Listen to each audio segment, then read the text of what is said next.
Днес ще направя малко по-интересно видео. Вие много обичате аз да изказвам моето мнение. Затова днес ще изкажа моето мнение за най-ефтиния GRX в сайта на Desktop.bg. Защото искам да кажа някои неща, които според мен вие трябва да знаете за този компютър.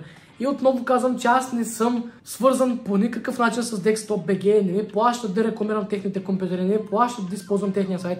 Просто GRX-овете са известни от доста отдавна, може би от 2017-18 година, от когато почнаха да ги правят и в момента са стигнали доста високо ниво на качество за цената, която получавате. Но има някои тънкости, които трябва да знаете, когато си купувате GRX. И днес ще ви кажа според мен кои са тънкостите и какво трябва да знаете и какво трябва да не знаете за GRX-а, който си купувате. Ще взема най-ефтиния компютър, който е GRX Spark Lite, също така го има и в черно. Този компютър е целият в AMD, като базовата му версия идва с Ryzen 5 5500, 6-ядрен 12-threadов процесор и картата RX 6600 8 ГБ, която е напълно достатъчна за Full HD Mid to High настройки. Като компютърът наистина ще се представя доста добре. И на снимката, както виждаме, компютърът изглежда доста добре. Целият е бял, има бяла видеокарта и бяло вълно охлаждане, като цяло RGB и всичко си е наред, нали? Когато скронем малко и отидем долу, можем да влезем компютъра с вълно охлаждане, друго SSD, друга видеокарта, друг процесор, още RAM памет, друга дъвна платка и като цяло можем да се подобрим компютъра според това как ние искаме да изглежда самата конфигурация и какво искаме да прави тя за нас. Отиваме в описанието на самата конфигурация и виждаме, че кутията е Cougar, бялата кутия, всъщност, която е на снимката, което е много добре. Процесор е Ryzen 5 5500 6-ядрен 12-threadов процесор на 4.2 65 Вт процесор с 16 МБ L3 кеш. Доста добър процесор, почти същият като 5600. Можем да гледам на 5600 GT, на 5600G и на 5600 на новия, които, както виждате, ускъпява се самата конфигурация. Ние ще го оставим на 5500, така компютърът ни пада на 1.7.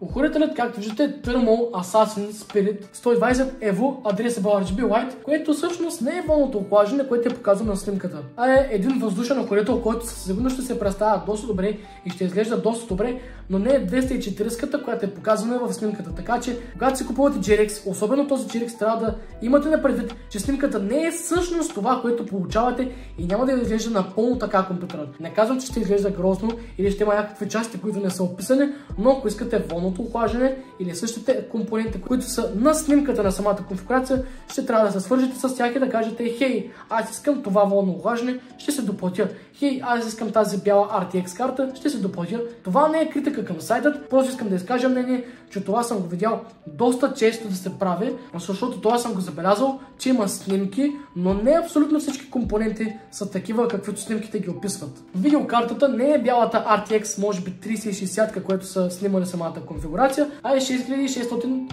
Challenger D на Asus тази видеокарта. Не знам дали е бяла, нямам идея какъв е този охладител за тази видеокарта, като виждате, че може да вземете бялата 4060, може да вземете бяла 7600, може да вземете до 4060 Ti. Имате абсолютно всякакъв избор от видеокарти, охладители и цветове. Като аз ви препоръчвам да вземете тази RX 7600 Steel Legend OSI, като е бяла и всъщност доста добре се вързва с самия билд. Дънната платка всъщност е истинската, която снимката ни показва, и тя е MSI B550A Pro.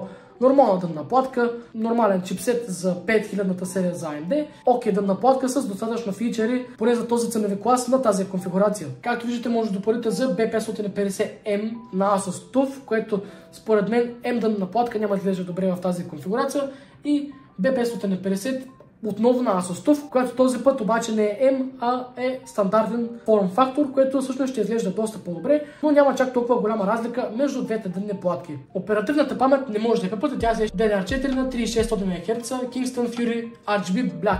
SSD-то може да го апгрейдвате и то с доста, може да вземете 2 TB Crucial 5.3, но ние сме с 1 TB Kingston NV3 бюджетно SSD, добро и много добре се представя. Ако искате още storage, винаги може да добавите един hard диск или SATA SSD. Отново казах за сториджа, тук може да се добавя един хард диск, но според мен 1 TB SSD ви е напълно достатъчен. Захранването е Deepcool 650 W бронз, като може да апгрейднете до 750 W Aerolux бронз, Deepcool 750 W, може да апгрейднете до Seasonic или нещо на MSI, ако искате, но този Deepcool 650 W бронз ще е напълно достатъчен за дори по-сериозен апгрейд на видеокартата или на процесора. Тук термопасата на процесори не трябва да ви интересува чак толкова много, защото термопасата не прави чак толкова много разлика, особено при по-ниския клас процесори като Ryzen 5 5500. Тук може да се допълните за операционна система, но аз не би го правил това нещо, дори да ме спонсорира някой сайт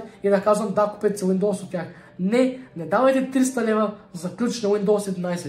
Просто си го изтеглете и си го направете. Супер по-лесно е и има туториали навсякъде как да си направиш Windows без да плащаш тези безумни 300 лева просто за оригинално копие на Windows. Имаме 36 месеца гаранция от GRX, което е доста добре. Всъщност наистина може да се доверите на тази фирма, че няма да ви фърлят някакъв компютър и да ви оставят когато нещо се изгори или нещо стане, а наистина тук си имате истинска добра гаранция с много професионални хора, които обявяват доста добри конфигурации вътре. Cable Management, самия подбор на части и така нататък е наистина на много високо и професионално ниво в Desktop.bg. Затова GRX се представят последните години доста добре и са най-известните пребилдове в България. Тук може да добавяте допълнителни вентилатори, като всичките опции са бели. И отдолу, както виждате, имаме течно охлаждане, което е с минус. Това означава, че същата снимка, която видяхме по-рано, няма всъщност да означава компютъра, който вие ще получите. Няма да получите тази RTX бяла видеокарта, няма да получите това водно охлаждане, освен ако не си доплатите или не напишете в описанието на самата поръчка, че искате точно с това водно охлаждане и с тази бяла видеокарта. Като цяло компютърът е доста добре балансиран като цена-качество. Както виждаме, имаме и къстъм сливнати кабели. Не съм сигурен дали къстъм сливнатите кабели идват с самата конфигурация, защото със сигурност на това захранване кабелите не са такива бели и прекрасни. Като цяло конфигурацията е доста добре билдната, много добри подбрани части, доста качествени части всъщност и плащате една цена за един премиум компютър, който ще ви служи доста години и може, както виждате, да го апгрейдвате супер лесно. Имате си наистина доста добра доставка и надявам се доста добър shipping time. Като цяло не съм тук да храня хората, които си купуват GRX-ове или самите хора, които произвеждат GRX-ове или самите хора, които правят обявата за GRX. Трябва да знаете, че тази снимка, която вие виждате, няма да получите абсолютно същото нещо, освен ако не се доплатите. В тези 1700 лева, в които вие ще платите, няма да включи това волно охлаждане и тази RTX бяла видеокарта. За да вземете тези части, трябва да се доплатите или да се свържете с хората, които правят самата конфигурация. Според мен GRX-овете са доста добри, няма чак толкова много фирми в България, които да правят толкова качествени пребилдове с много опции за апгрейд, така че GRX-овете се представят наистина доста добре и според мен са бъдещето в България за пребилдове. Няма друга компания в България, която да се сравнява толкова добре с качество, цена на самите си пребилдове. Така че купувайте GRX-ове, но внимавайте за снимките и винаги гледайте описанието с какви компоненти ще дойде самия компютър. Благодаря ви много за гледането и че разбрахте моето обяснение и моето пояснение за тези GRX-ове. Може би бъдеше да разгледаме още по-скъпи GRX-ове или някои други компютри от сайтът на Desktop.bg, пък и може да разгледаме от друг сайт. Благодаря ти отново за гледането, пожелавам ти един приятен и прекрасен ден. Отново те призовавам, ако искаш, абонирай се за моя канал, защото скоро правим 700 абоната. Благодаря ти много за гледането и приятен ден!